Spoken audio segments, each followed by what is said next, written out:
Good day, this is AJ FARZAD with successwithloa.blogspot.com, and you can see most of my posts and videos on my Facebook page.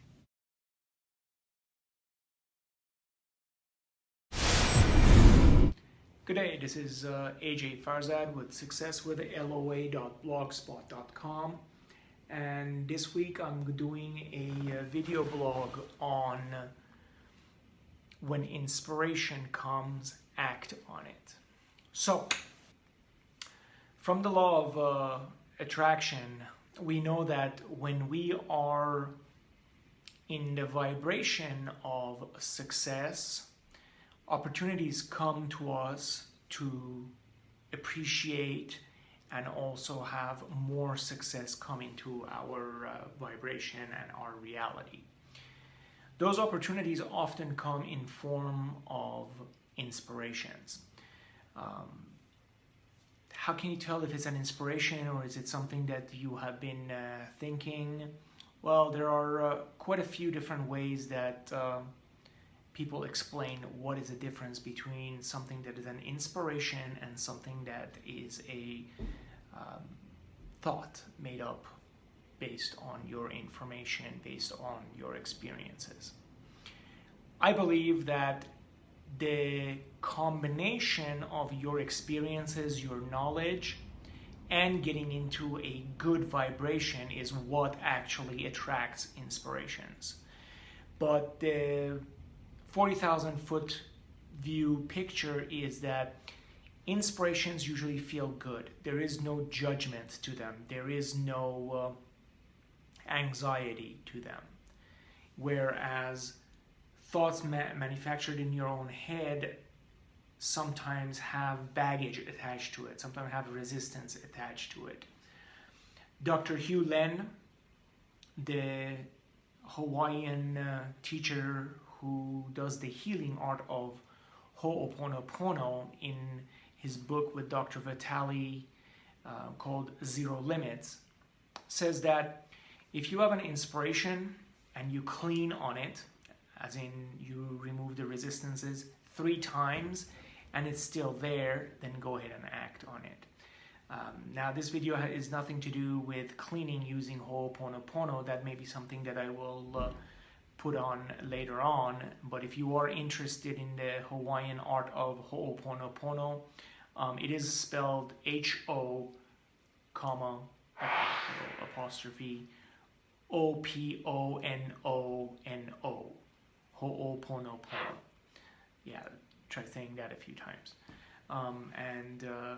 Dr. Joe Vitale and Dr. Hugh Len, L-E-N is the last name of Dr. Hugh Len, have put a book together in about 2006 called Zero Limits, and it also explains a lot of things about that. So you can use Ho'oponopono to clean, you can use EFT, Emotional Freedom Technique, to clean. Any method of cleaning is fine, but the main focus of this blog is that when you actually have inspiration, you need to act on it. Because when you have inspiration, that's the signal from the source that, okay, you are now in tune and you have the pathway of achieving your desires by taking inspired action on these things that you've been presumably visualizing or wanting or desiring. Remember, in the law of attraction, we don't really have to tell the source what we want. That desire is automatic, because when you are not feeling good, it means that there is a discrepancy between your ideal self that source sees and what's happening right now in this reality that you are facing. That discrepancy will create a feeling of negativity. That tells you that you want something, that desire is automatically sent out, and as Abraham Hicks mentions, that once you have a desire, it is automatically answered, and it is always answered. So step 1 and step 2 are taken care of, and to manifest it, step 3 is putting yourself in line to receive it, to be open to receiving it. Part of that maybe these inspired actions. And when you have these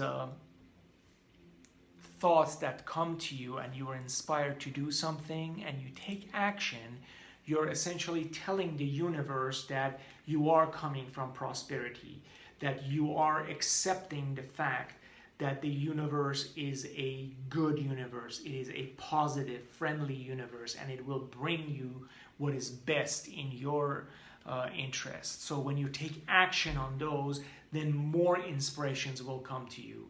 Then you'll be in more opportunities to feel good and feel prosperous and be successful.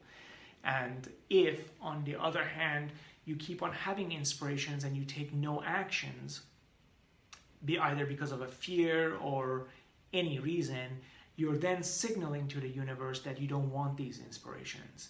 And pretty soon, these inspirations may not even be on the radar of your mind, so you won't even get these inspirations, and obviously we don't want that. So keep this in mind. I'm going to keep this very short and sweet, because there is really not much to it.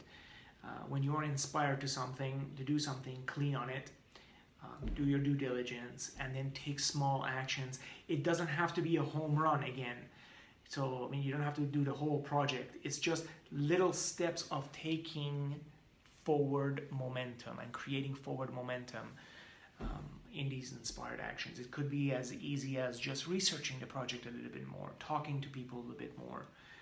I am reading The Laws of Success right now by Napoleon Hill. These things have been written in 1928. This is not new, folks. The Secret may have come out in 2006, and now all the craze is about the law of attraction, but these principles have been around for centuries. James Allen wrote about them in As a Man Thinketh. Napoleon Hill in 1928 created the laws of success. Then in the 50s, he wrote Think and Grow Rich, arguably one of the most read business books in the world.